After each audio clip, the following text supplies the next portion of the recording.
Welcome everyone. My name is Alpine, Joe Pine, and I'll be your host on this episode of her climate story. This is episode 9. So I want to welcome everybody. Introduce yourself, sir. I am Chief Timaus of Remu for JP, the district head of Mbula. Thank you very much. You're welcome to the show. Please put your hands together for him. Thank you. And to my left, I am Chief Kwabi Timon, Wakili of Numan. how has women's participation been in your community? How have women been involved in your community? Sir. Thank you very much, and I'm very happy you having me. Thank you, sir.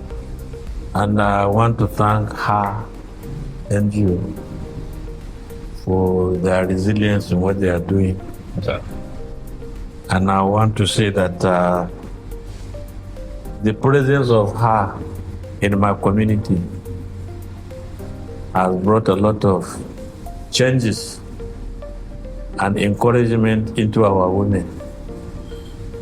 Because when our women, particularly, I want to even try to commend the women leader of my community, the person of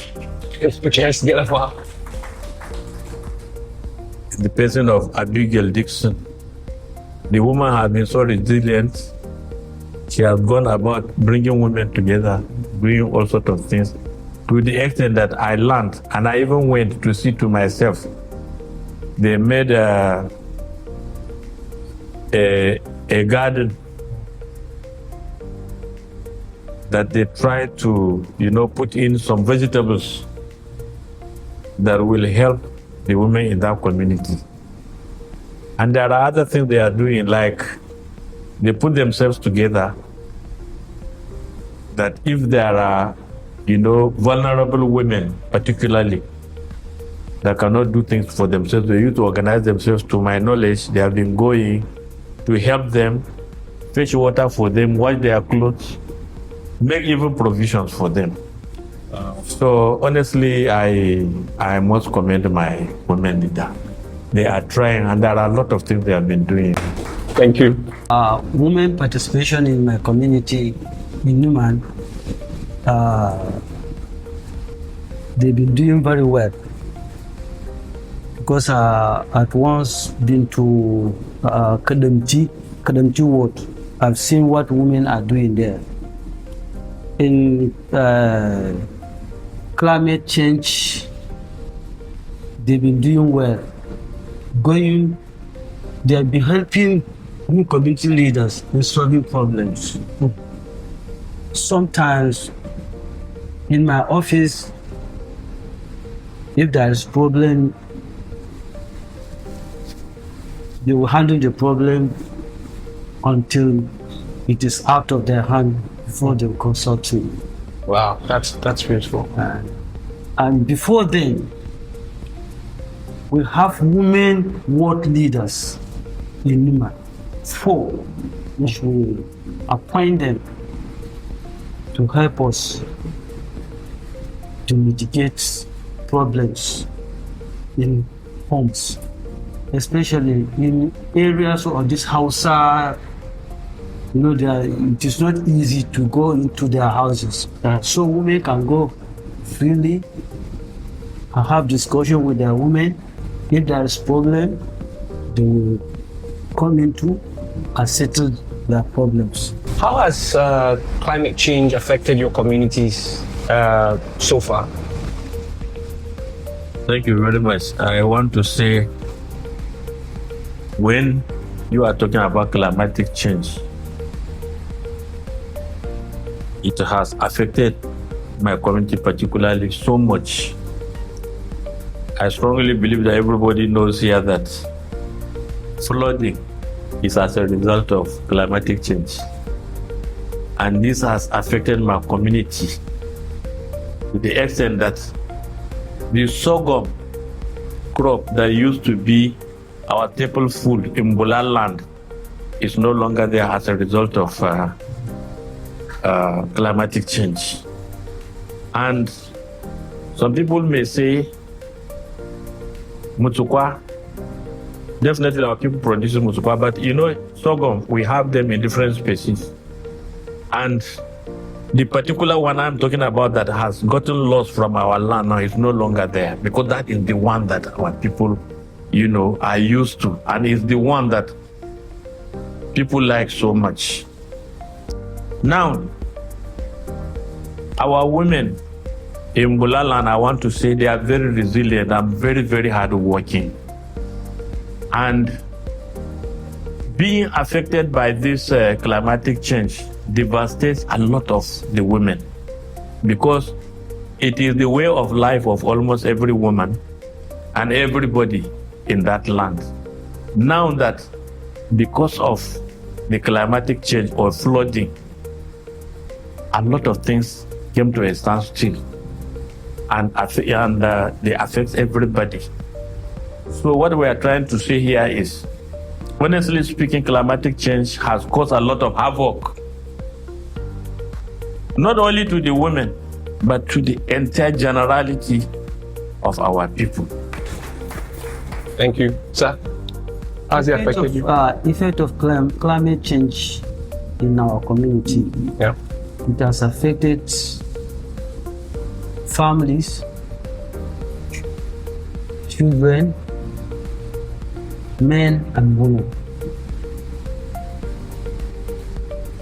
up to the point that many homes are having a separation, that is divorce.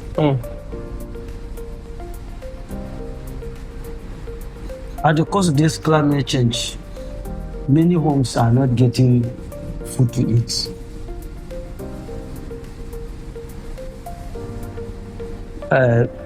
Females, they've been going out for prostitution at the cause of this climate change. Stealing, burgling everywhere as a result of climate change. We have Today for Tomorrow initiative have established the Women's Climate Action Committee in your own communities. How have the activities been so far?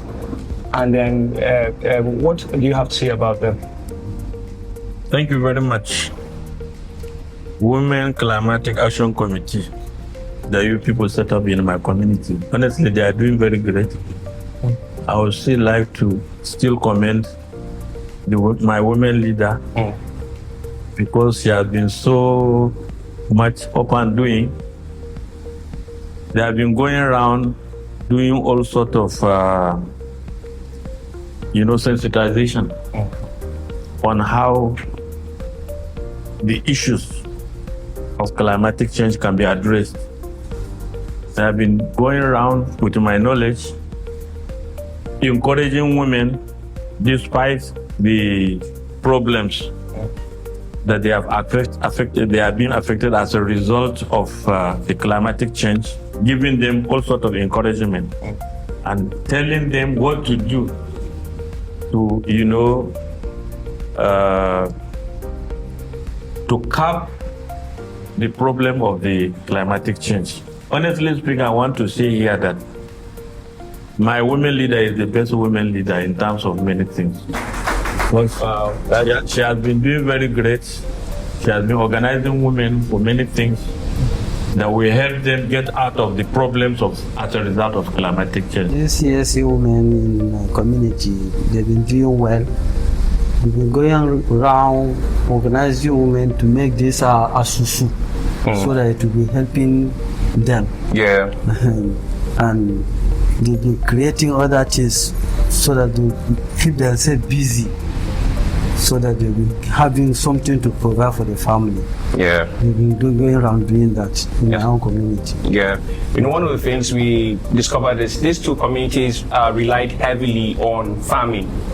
But now that the floods and the no rains and changing weather, climate change has come, we introduced exploring different means of sources of income and that is what he is telling us that they are doing. So that is very commendable. Thank you, sir. Also, we have established the community coordinators committee. The last time we were in Demsa, we went to establish that. Can you tell us a little about what they are also doing right now, sir? Well. I always come back to my community, to my women leader. Yes, sir. Wow. Her resilience, like no other. She has been so nice, she has been so good, going about encouragement to other women to do things that will cap the effects of the climatic change and what have you. Yes, sir. And like I told you earlier on, they came to me recently and were telling me that they want to start establishing livestock, like chickens, goats, and what have you. And on that, I would like to call on you people if there's any assistance you give to them to boost their morale about that, yes, sir. So that they will come up with the livestock, something, chickens, goats, and whatever. I think it will go a long way if you can help or assist. Yes, sir. So, in fact, they are doing very well. The community coordinators, they are doing very, very well. I am a living witness. In whatever thing that we are doing, if we don't include women, it's incomplete. Did you get that? Good. What I'm trying to say here is, you see, in all problems of a society or a community, it is the women that are the receiving end. And in whatever solution you want to get, you don't include a woman, you don't get it. You understand? That is why we, as community leaders, we try as much as possible to bring in women in our decision-making body, so that whatever that we do, they will be part of it. You understand? So really, in any organization that women are not participating is rubbish. That's the truth. This is a round of applause for that, yeah. I want to say, may God bless women. Amen. You see, women, Yes, sir. Amen. they are more tolerant than women. That's the truth. Yes, sir. And God has given them a sense of patience. You understand? And you see, now let me say this. Women, if there is no food in the house, they will struggle whatever way to make provision for food in the house. And I want to say that it's a very pathetic situation in communities. Not only my community, because you find out that men becomes elusive of their responsibilities of caring for the family. Even common Maggie is a woman that will go and struggle. I undergo this dry season farming. Married women comes to my farm to make sure that to see what they will get to take home, to cater for their children and even their husbands. So what I'm trying to say here is we have to do something so that men will know their responsibilities. So that women will also have a sense of belonging. Women will also see that they have people that they stay under. You understand? It's a very pathetic situation, but honestly, you people have a lot of work to do to reverse this, because it has gone viral now. It is women that are feeding men now. You will see that if a man now, a young man, going to date a young woman, what he is trying is seeing what she has so that he will get from us. This is the truth. But during our days, it wasn't like that.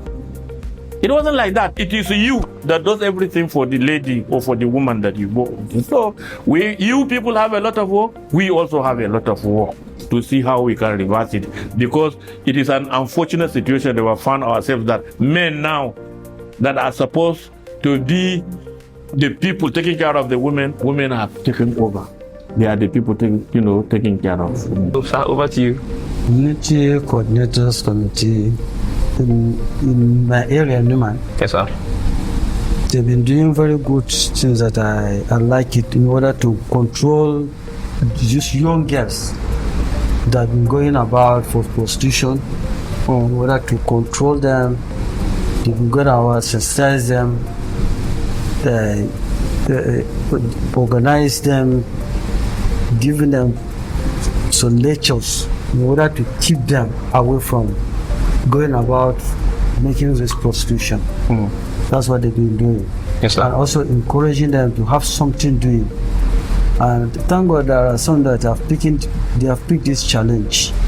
They've started, some are just making this soya. Is it gyada, soya, gyada? Yes, sir. So just keep them to get something doing. Yes, sir. Yes, sir. Thank you very much. That is the reason why most Before you take water, you see now, you will see, because of what I've just spoken about, women that are supposed to be dedicated to their husband, because they are not getting what they are getting from their husband, they have to go out. Exactly. Adultery comes in. You understand? So it's a very pathetic situation. We have a lot of work to do. You, the NGOs, we, the community leader, will have a lot of work to do to reverse that. So this brings us to my final question for you, sir. Yes. How can the government come in to help, in these situations? From the beginning, I've been itching to get this question. You see, government has a lot to do, in the sense that if not because of the kind of government that we have in Nigeria, nobody is supposed to be asking about any assistance from anybody. Because Nigeria has enough. They're supposed to take care of everybody in Nigeria. But because of leadership problem, somebody in Nigeria today is looking for just 15 naira to buy groundnut to eat and drink water. He would not have it. But somebody in Nigeria, money that belongs to us in billions, he went and stashed it somewhere, and somebody is dying. We will just be talking. They may not do what we are talking about. You understand? But I want to say that, you see, there are a lot of things that government can do to alleviate the problems of climatic change. Not only our women, but to everybody. Now, let me bring my community to fore. In my community, like I told you, flooding has become a problem to us. You understand? But there are alternatives. One alternative is the dry season farming, which of course I know women that knows what they are doing and the goes. And everybody knows that dry season farming is not an easy task. It's a capital intensive program, whether you like it or not. If you don't have, because one, before you irrigate, you have to look for a water pump, either solar or mechanical, isn't it? And before you buy a solar machine today, solar water pump today, you have to catch your father and your mother before you go and buy it. That is the truth. This is the truth. It's not everybody that can afford. You understand? That is one. Two, if you want to buy the mechanical one, how do you cater for the fuel? Fuel today is 1,500 naira per liter. How many liters do you need in 3 or 4 months to finish or to do whatever you want to do on your farm? It's not an easy task. So now, what we want government to do is to come to our assistance. To come to the assistance of not only to the women, but to the generality of the people. Nobody can afford. If not with the assistance of the government, who can? Whatever problem that we are facing now, it is the government that is responsible. So I'm calling on government at all levels, federal, state, local government, to please come to the aid of our people so that they can undergo dry season farming or any other business that they can be able to. And we are talking about flooding from Cameroon to here, up to Benue State, even up to the delta states. Which one? Yes, sir. I know about what is supposed to have been done to stop flooding. For many years, you people are aware that the federal government opted to build a Dancing dam. That's Dancing House Dam that would have served as a buffer with the Cameroon Dam. We were aware. Some people were sent to go and do feasibility studies. They went as if tomorrow war will start on that place. Up to this day, we never see anything. Federal government, please, I'm calling on you. If the issue of Dancing Dam near Cameroon has gone into oblivion, please reactivate it. Go back, because it's the only way that issue of flooding will be taken care of. From here up to many states down. That is my request. So Over to you. Our government have failed, but nevertheless, they should come to our aids. If not, what will happen for our next generation, only God knows. Because it is being so pathetic. As my colleague said, some are millions. Somebody is looking for 15 years just to buy groundnut. You cannot afford it. And there's nothing we can say, only God will come to help us. And let God speak to our government. Yes, sir. So if you're talking to the governor right now, for instance, what will you tell him? He should do the right thing. He should help the poor. He should provide what he's supposed to provide for the poor. He should help. That's the only thing. All right, so thank you, everyone. Thank you to my guests. You can hear how powerfully they have spoken about it, and passionately, they have spoken about these topics. Climate change has affected everybody, and the need to include women cannot be overstated. Yeah, so thank you to our fathers for coming and then having this powerful conversation. For me, I am very happy when I heard that the WCAC are now taking charge of solving climate-related conflict crisis in their communities. That is like the highlight for me on this conversation. And then I want to say that it's a very big win for the project team to hear about it, and also hear about how, as community leaders, you people are pledging that you're going to support the women, to see that you involve them more in decision making. Baba said, if you have an organization, if you're not involving women, you're doing nonsense, right? Yeah, that is a very powerful statement. So thank you to our fathers. Thank you for your commitment. Thank you for the work that you're doing, and also for having this powerful conversation. thank you. Thank you, everyone, for coming to episode 9 of this podcast. See you on our next episode. Thank you. This is brought to you by Today for Tomorrow initiative, with funding from Women's Peace and Humanitarian Fund and support from UN Women.